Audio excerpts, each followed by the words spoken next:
They say that in the arts, the best way to learn is by doing. And that's why I love to see my students out in the field working on real-world productions. I teach digital filmmaking and video production at the Art Institute of Seattle. And like most of the instructors here, I also have a career in my field outside of teaching. And that gives me lots of opportunities to invite students to come along with me as I go out on professional video shoots. In the summer and fall of 2010, students worked with me on an exciting project, producing a documentary about the history of the Port of Seattle. It's important for us to care about the Port of Seattle because it is such a presence in our local history. We started out by interviewing local historians and other people like this retired airline pilot who told us stories about the early days of Seattle-Tacoma International Airport.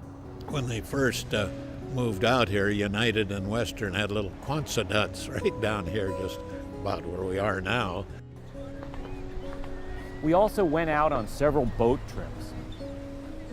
This student from Hawaii helped me shoot footage of an old steamboat that still runs on Lake Union and Lake Washington.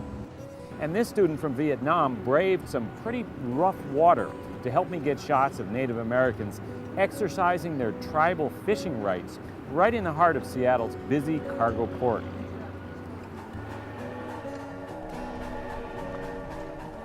What you doing?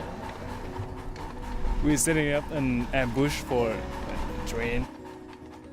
Our biggest expedition was a 2-day trip to the foothills of Mount Rainier, where we chased an old steam train around through the woods and fields. This is our weapon, so you got your own weapon. Just point it to the train, shoot it.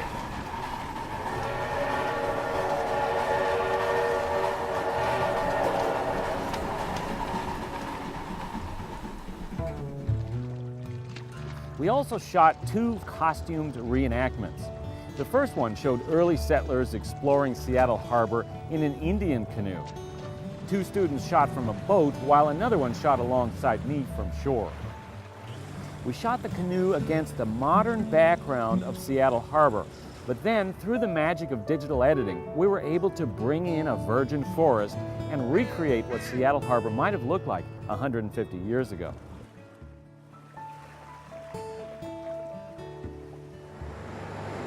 Okay, here we go, and action! The second reenactment showed Seattle voters going to the polls in 1911, when they approved the creation of the municipal port authority that runs the port today. This shoot was a lot of fun, and an Eastern European student of mine volunteered to play a Keystone Cop kind of character. I ended up using several shots by the students in the finished documentary, and of course, they all got their names in the credits.